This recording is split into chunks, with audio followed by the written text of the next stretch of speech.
오늘은 성령 강림절 후 14번째 주일 성서전과 본문 중에 하나인 누가복음 15장 1절에서 10절까지의 말씀을 통해서 하나님의 은혜를 나누도록 하겠습니다. 오늘 본문은 비유 3개를 연달아서 하신 그 유명한 누가복음 15장의 말씀입니다.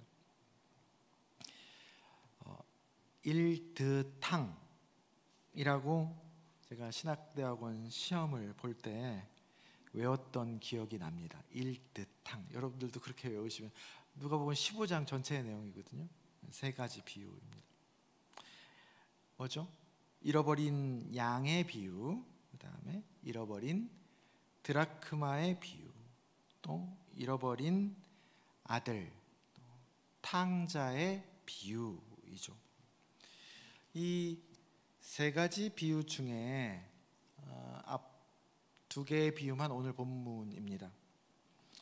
이 연달은 3개의 비유가 사실은 하나의 사건이 발단이 돼서 예수님께서 하신 비유죠. 어떤 사건이었길래 3개의 비유를 연달아서 하시냐. 그 사건이 오늘 본문 1절과 2절에 기록되어 있습니다. 한번 그건 같이 읽어볼까요? 1절과 2절입니다. 모든 세리와 죄인들이 말씀을 들으러 가까이 나아오니 바리새인과 서기관들이 수군거려 이르되 이 사람이 죄인을 영접하고 음식을 같이 먹는다 하더라. 예수님이 세리와 죄인들에게 말씀을 나누고 또 식사를 함께 하는데 바리새인과 서기관들이 그걸 가지고 뭐라고 하는 거예요. 저 사람들 죄인인데 받아들이고 게다가 거룩하지 못하기 싫이 부정타게 밥도 같이 먹는다 라고 하는 겁니다. 그 일이 있었던 거예요. 예수님과 그 죄인들과의 식사 자리에서. 그래서 3절에 예수님이 그에 대해서 바로 비유로 응답하십니다. 첫 번째 비유는 잃은 양 비유이죠. 어떤 사람이 양 100마리가 있는데 그 중에 하나를 잃으면 나머지 99마리를 들에 놔두고 그 잃은 것을 찾아내기까지 찾아다닌다. 그래서 마침내 찾아내고 즐거워서 그 잃은 양을 메고 와서 이웃들을 불러 모아서 그 잃은 양 찾은 것을 함께 누리고 즐긴다라는 이야기입니다. 또 2번째 비유는 소위 드라크마 비유이죠. 잃어버린 동전의 비유입니다. 10 드라크마 중에 하나를 잃어버렸는데 그 여인이 등불을 켜고 집을 쓸면서 찾아내기까지 부지런히 찾는다. 마침내 찾아내고 그 기쁨을 또한 이웃들과 함께 나눈다라는 이야기입니다. 그 다음이 이제 탕자의 비유이죠. 하나의 메시지입니다. 하나의 사건에 주님께서 메시지를 주기 위해서 3개의 비유를 연달아서 하신 것이죠. 이 이야기를 통해서 바리새인들이 그렇게 불편해하면서 비난하던 그 예수님과 죄인들과의 식사 자리가 무엇보다도 예수님이 말씀하시기에 어떻다는 거죠? 이 3가지 이야기의 공통점입니다. 그 예수님과 죄인들 간의 식사 자리가 어떻다는 것이죠? 기쁨이 있다라는 얘기입니다. 그건 세상이 주는 기쁨이 아니고 하늘의 기쁨이다. 하늘나라의 잔치와 같은 기쁨이다 라는 메시지입니다. 반대로 바리새인과 서기관은 어떤 생각을 가지고 있는 겁니까? 죄인들과 함께 한다고 뭐라고 한 거잖아요. 그 뭐라고 한다 하는 것에 그 밑바닥의 의식에는 뭐가 깔려 있는 겁니까? 내가 의롭다는 것이죠. 그래도 너희들보다는 내가 의롭다라는 생각이 깔려 있는 것입니다. 그리고 그런 사람들끼리 모여 있어야 한다고 여기는 사람들이죠. 그래서 바리새인들은 자신들이 더 의로워지기 위해서 구제는 열심히 했으나 구제하는 대상과 절대 식사는 같이 안 했습니다. 그래서 그 끼리끼리의 공동체, 그들의 식탁의 자리는 그럼 오늘 본문 메시지로는 어떻다는 것이죠? 그 바리새인들이 원하는 그 식사의 자리, 그 끼리끼리의 공동체는 어떻다는 주님의 말씀입니까? 세상의 기쁨, 내가 의로운 사람들, 괜찮은 사람들 사이에 소속되어 있다는 기쁨, 그거는 세상이 주는 기쁨은 있죠. 있을진 모르겠는데 주님이 말씀하신 하늘의 기쁨은 맛볼 수 없다라는 얘기입니다. 마태복음 5장에서 7장까지 주옥 같은 말씀이죠. 성경의 가운데 토막이라고도 할 수 있습니다. 우리가 교인뿐만이 아니라 교회 밖에서도 이 성경의 유명한 말씀들이 이 산상수훈에 다 모아져 있죠. 이렇게 핵심 메시지입니다. 근데 이 산상수훈의 가장 중요한 구절, 가장 중요한 근간이 되는 메시지가 뭐냐? 마태복음 5장 20절입니다. 너희 의가 서기관과 바리새인보다 더 낫지 못하면 결코 천국에 들어가지 못하니라 라는 구절입니다. 그게 산상수훈 마태복음 5장, 6장, 7장의 제일 큰 메시지이죠. 그 구절을 뿌리로 두고 산상수훈을 이해해야 합니다. 안 그러면은 불가능한 것을 우리에게 자꾸 요구하는 거예요. 왼쪽 밤을 돌려대고 또 속옷도 벗어줘야 되고 원수를 사랑해야 되고 그런 자꾸 우리에게 의무와 규범으로 다가오게 됩니다. 이 말씀을 하고 싶은 거거든요. 그 말씀을 통해서 서기관과 바리새인의 의, 사람이 쌓을 수 있는 의죠. 열심히 노력해서 의로워지는 것, 바리새인들이 잘하는 거였습니다. 그런데 그것으로는 결코 아무리 해봐라 하나님 나라의 맛을 볼 수 없다라는 얘기입니다. 그것을 초월하는 의라야 된다. 그것이 산상수훈이 말하는 복음의 의죠. 사람이 할 수 없다는 얘기입니다. 부자가 어떻게 구원을 받을 수 있어요? 낙타가 바늘귀에 어떻게 들어가요? 사람은 불가능하나 하나님으로서는 하실 수 있다라는 게 메시지이거든요. 천국, 하나님의 나라, 그 하늘의 맛, 하늘의 기쁨은 그래서 자기가 노력해서 의로워지는 공동체, 그 자리에서 불가능하다라는 거예요. 어디서 가능하느냐? 역설적으로 그 반대의 자리, 죄인들의 공동체에서 가능하다. 역설이죠. 공동체의 신비 중에 신비입니다. 죄인들이 모여 있는데 거기에 하늘의 맛이 있다는 거예요. 그래서 여러분, 교회 공동체는 그래서 의인들의 공동체가 아닙니다. 죄인들의 공동체입니다. 따라서 교회를 교회답게 만드는 것은 내가 좀 더 의로운 사람, 좀 더 나은 사람이 되는 것이 신앙의 목적이 아닙니다. 착한 사람이 되려고 노력하는 것이 아닙니다. 술, 담배 좀 안 하고 말이죠. 구제, 금식, 기도를 열심히 하는 것에 있지 않습니다.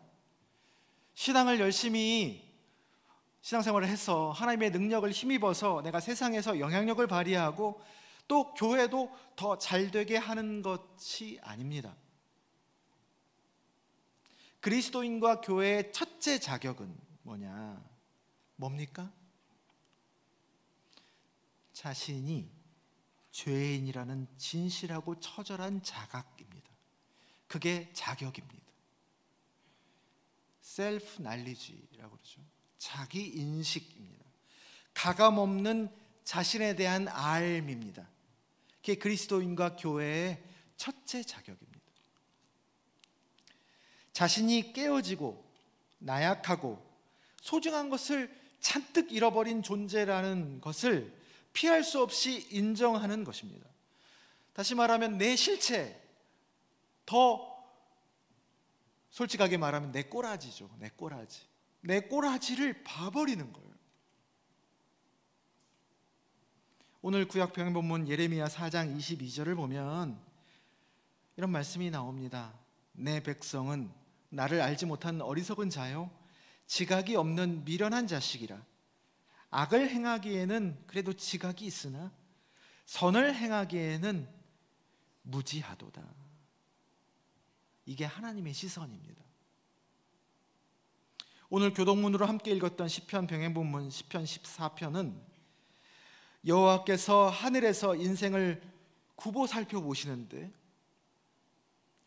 지각이 있어가지고 하나님을 찾는 자가 있는가 보려 했는데 다 치우쳐가지고 함께 더러운 자가 되고 선을 행하는 자가 없으니 하나도 없도다.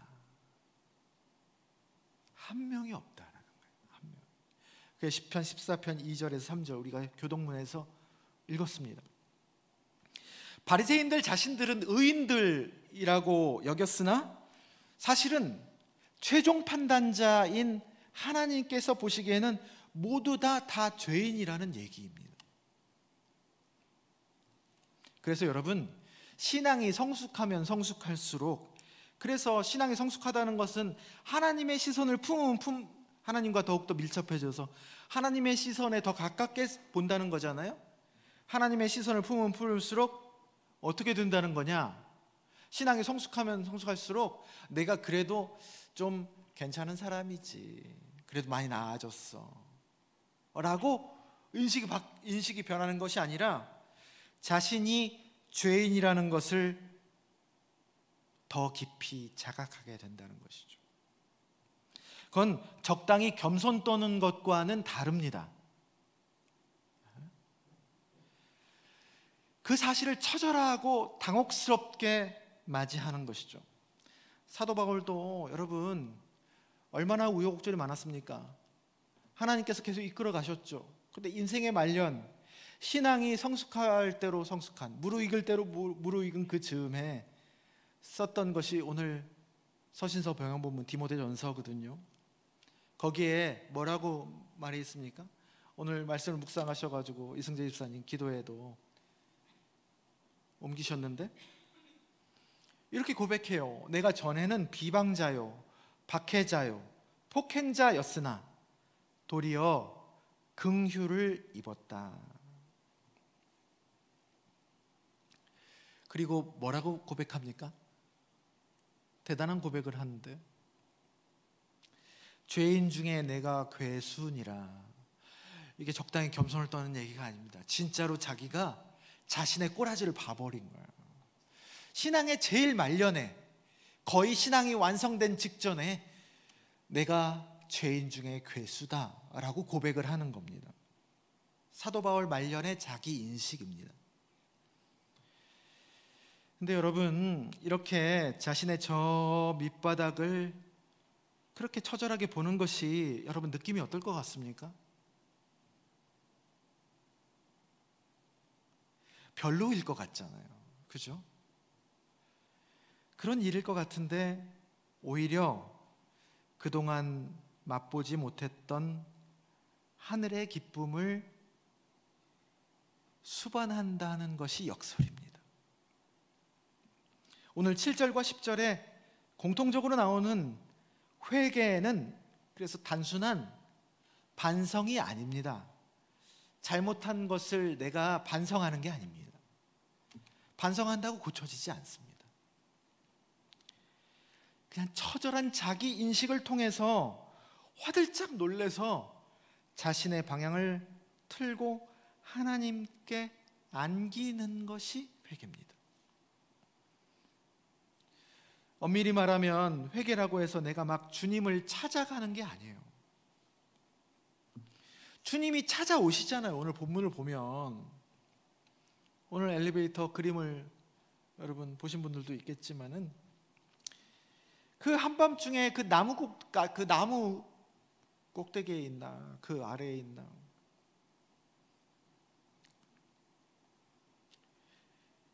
거기에 아무도 없는 깜깜한 밤에 주님이 찾으러 오시는 거예요. 그게 그 그림입니다. 그 밤중에 거기에 왜 가 있냐고. 에? 왜 가 있습니까 거기에? 자기도 모를 거예요. 어떻게 하다 보니까 그 밤중에 그 나무에 있는 거예요. 그때 그 찾아오시는 주님께 나아가는 것, 그분을 그냥 받아들이는 것, 그 품 안에 내가 너무 무서웠다 라고 안기는 게 회개입니다. 드라크마 비유는 더 그렇죠.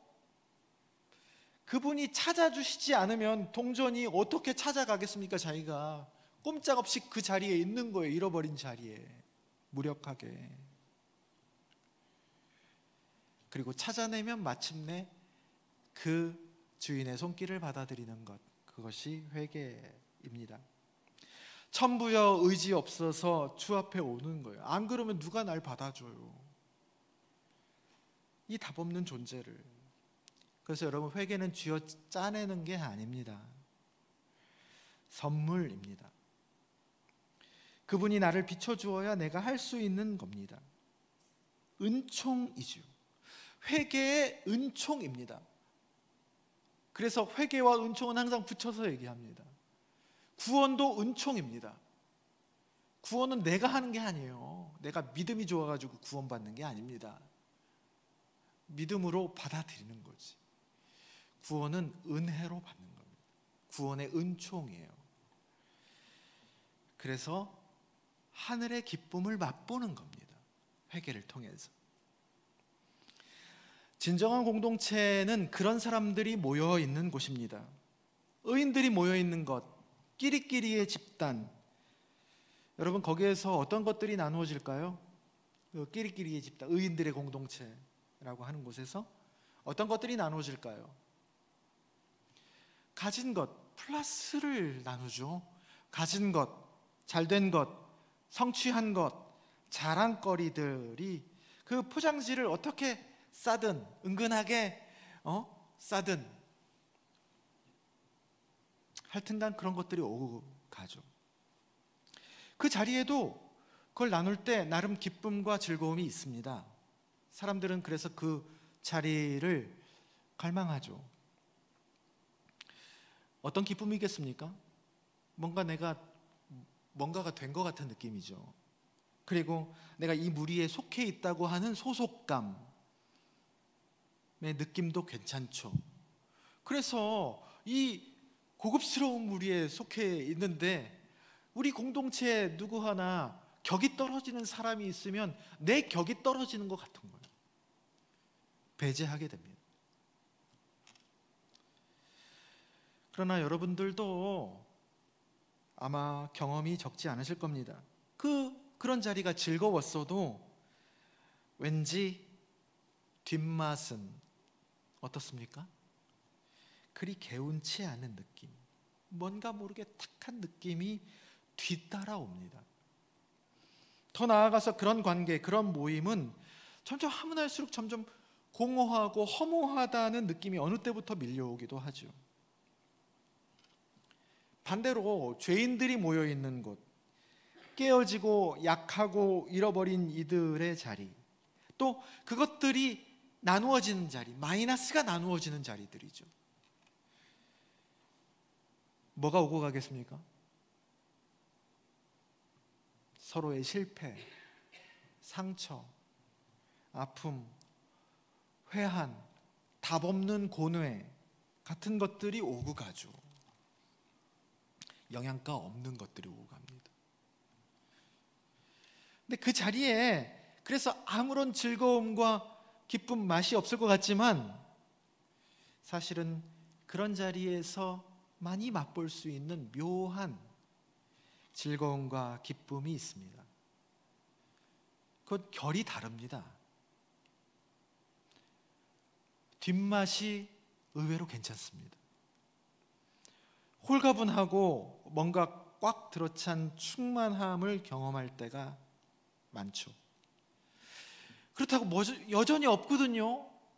여전히 뭔가 해결되는 것도 아니야, 그렇다고. 근데 그 자리에서 왠지 살만한 느낌, 왠지 든든해진 느낌이 들죠. 하늘이 주는 기쁨의 느낌입니다. 그곳에서는 모두 다 죄인이기 때문에 여러분, 재산이나 학식이나 지위나 업적의 차이가 사실 그리 중요하지 않습니다. 니캉 내캉 다 똑같은데 뭘 차이가 있으면 얼마나 있다고. 그 차이가 크게 느껴지지 않습니다. 우월감과 위화감, 열등감 같은 게 없는 건 아니에요. 작아져요. 왜냐하면 그 정체성이 더 크거든요. 모두 다 죄인. 그 모두 다 죄인이라는 사실이 겉으로 보면 절망적인 것 같죠? 야, 하나도 없네. 다 죄인이야. 그게 근데 절망적이라기보다는 은근한 연대감을 이룹니다.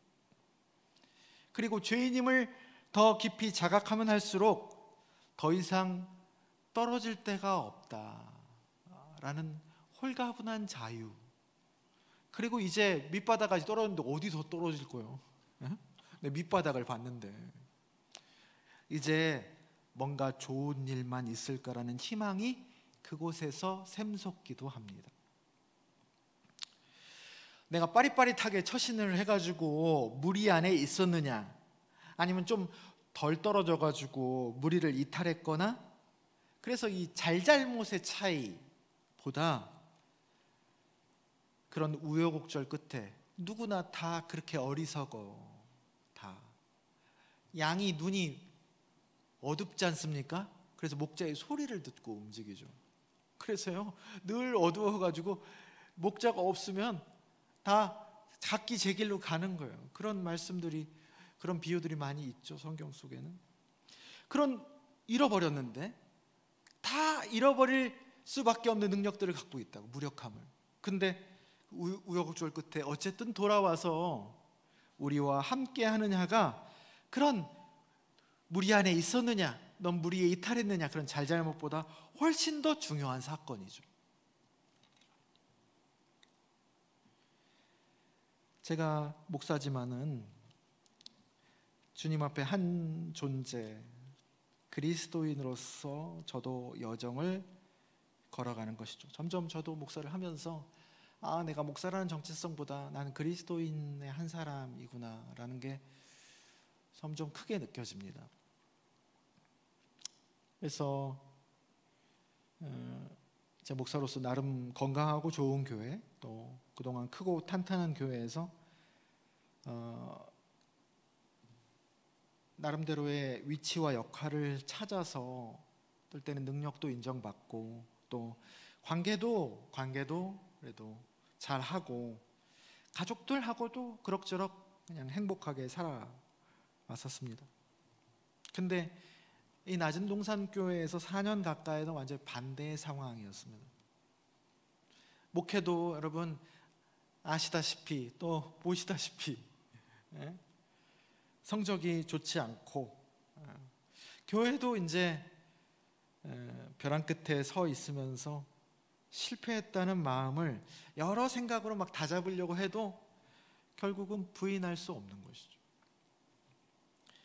그렇다고 내가 가정 내에서 내가 좋은 아빠도 아닌 것 같습니다. 그리고 좋은 남편도 아니죠. 어머니에게도 내가 좋은 자식이 아니라는 생각이 최근에 참 많이 들었습니다. 우리 어머니 약해지시면서. 우리 교인들도 저 와서 삶의 상황이 반짝 나아진 것도 없고 여전히 팍팍해지고 더 팍팍해지는 건 아닌가? 그러고 보니까 그동안 나를 만나는 사람들에게 야, 내가 뭐 해준 게 없네.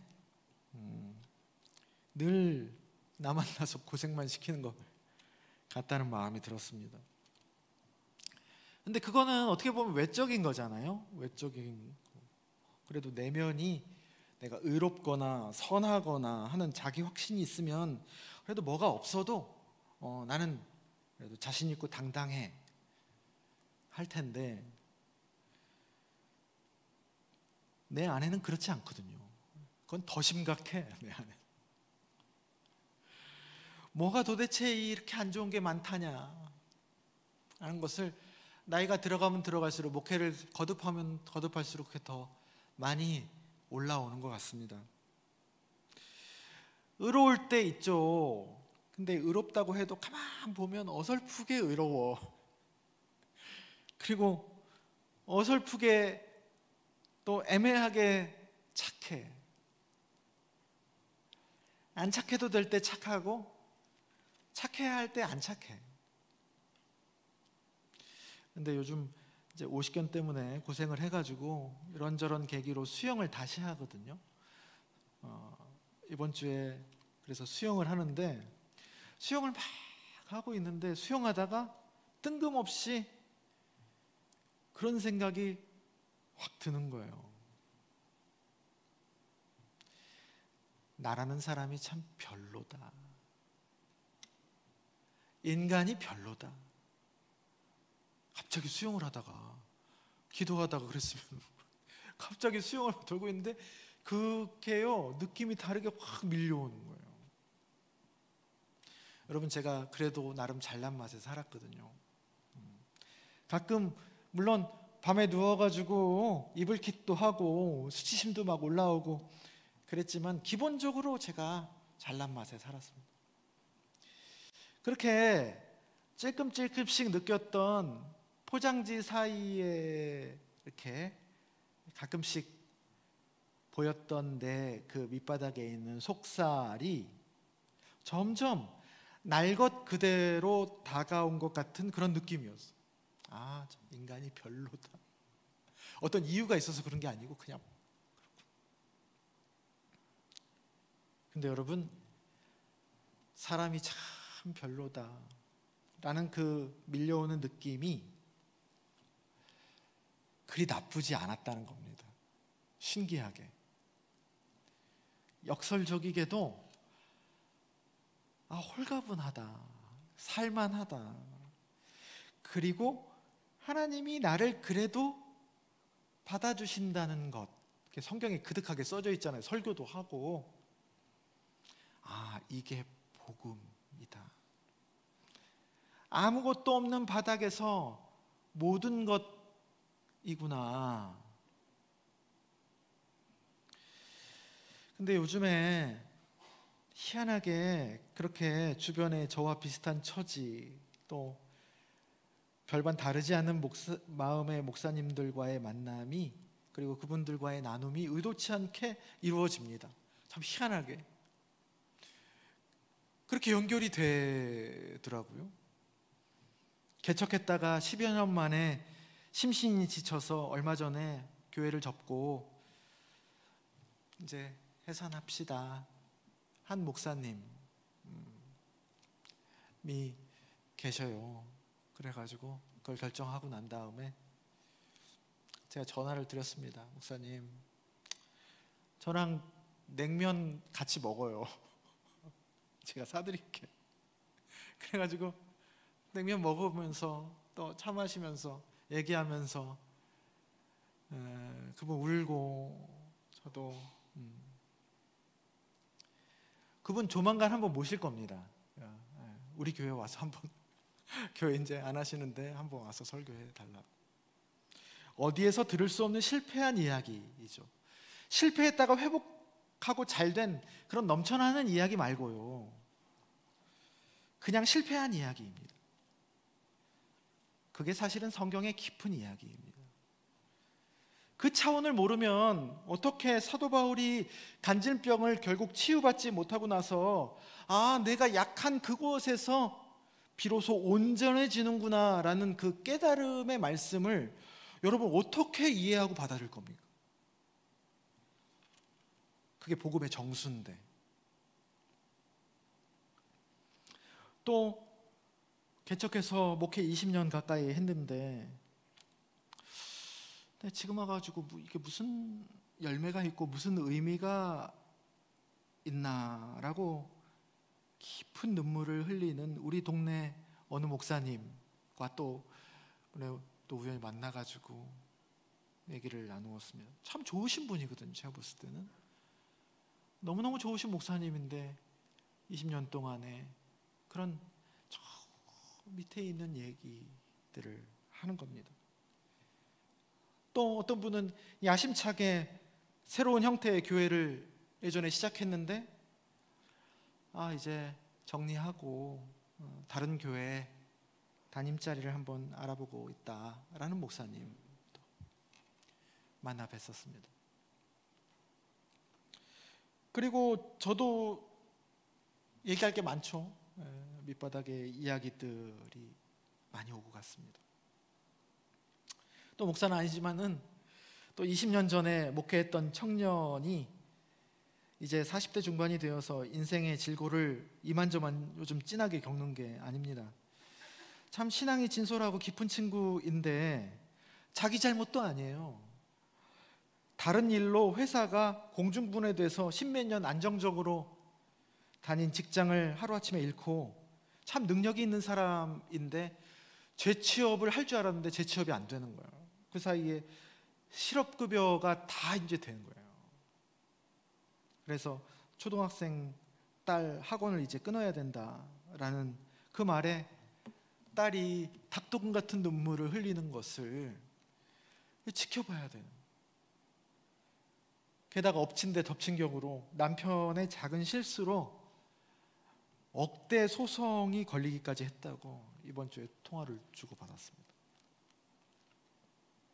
근데 여러분, 이런 참 희한하게 이런 제 상황과 온도가 비슷한 그런 만남들, 모임들이 연결이 됐는데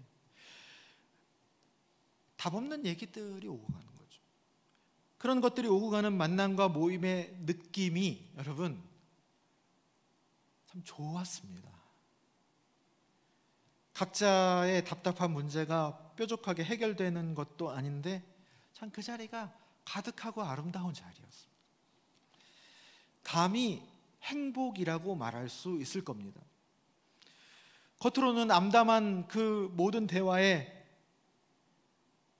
여러분 솔직하고 인간적인 웃음이 그 모든 모임과 만남에 빠지지 않았다는 겁니다. 그리고 공감과 자기 안에 눌려있던 것들이 비로소 밑바닥에 눌려있다가 배설되는 그런 눈물들도 다 있었습니다.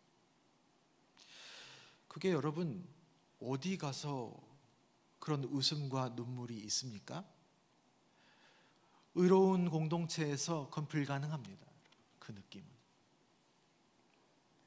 그동안 목사들끼리 모여서 교회 잘 되는 것, 교회 자랑 은근히 너스레 떨면서 펼쳐놓는 그런 맑지 않은 자리 지나고 나면 그것과 비교할 수 없는 만남이었죠. 사랑하는 낮은동산교회 성도 여러분 각자가 또 우리가 지금까지 이끌려온 이 힘든 여정들이 또 지금 닥쳐온 크고 작은 문제들이 어쩌면 지극한 이때만이 맛볼 수 있는 선물일지도 모르죠. 그것은 우리에게 다른 걸 줄 수 없을 수는 있어도 하늘의 기쁨과 즐거움을 마침내 맛보게 해줄 겁니다. 그리고 그런 이들이 모인 아름답고 거룩한 공동체를 어느 순간 어떤 모양으로든 우리에게 멋지게 하나님께서 선물해 주실 줄로 믿습니다. 죄인 한 사람의 솔직하고 맑은 회개의 고백이 의인 99이 모였을 때 나누어지는 그 기쁨보다 오늘 말씀처럼 분명 더할 것이다. 더하다. 것을 많이 경험하게 될 것입니다. 그런 은혜가 저와 여러분에게 가득히 임하기를 주님의 이름으로 축원합니다.